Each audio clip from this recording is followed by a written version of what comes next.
Hi, my name is Eric Daw from OmniFit, and I can say confidently I've seen a lot of workouts in my life. Some good, some bad, and some in between.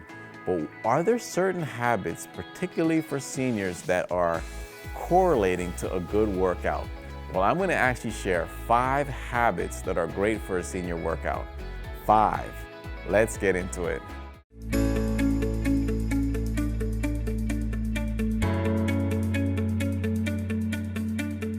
So I'm gonna take a wild guess. If you're watching this video right now, you're probably not 20 or maybe even 30. Maybe you're not even 40. Well, the reason why I say that is because the one thing that I noticed with a lot of really good habits of a successful senior workout is point number 1 is a warm-up. Typically, I see people can get away without warming up when they're in 20s or maybe even their 30s. But as you get older, when you don't warm up, you actually increase the likelihood of you getting injured. So what are good things to do for a warm-up? You could actually do the same exercises you're about to do for your workout, but do them at a very, very light weight. It gets your body used to doing the movement. Or you can do things like foam rolling. You can do stuff like walking, depending on what exercise you're doing. You could get on the bike. But the key is to raise your heart rate, get the blood flowing so you're ready to work out. So please, if I can ask for anything you could do, is do a warm-up. So one thing that a lot of people complain or stress about as they get older is how stiff they are, how inflexible they are, or all the aches and pains that they have on a daily basis. So what is something you could probably do to help that? Well, I always say stretch. Or I always say increase your range of motion. So that's actually good for how you're gonna feel overall every day, but also it's gonna help you in your workout. You see, if you have a bigger range of motion, if you're not as stiff, you're not as tight, you have a less likelihood of getting injured again. So point number 2, please spend, particularly at the end of your workout, time lengthening the muscles and stretch. Point number 2. Okay, if you live long enough, you probably can recognize there's certain weaknesses you have. It could be your balance, it could be your strength, it could be your flexibility, as I mentioned just now.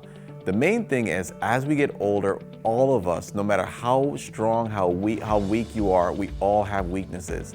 I want you to actually identify the things you're not so good at and work on them. Also, this could also mean doing different and new exercises. A lot of times we only focus on the exercises we like and not the ones we don't like, which are probably the ones that highlight your weaknesses. Point number 3.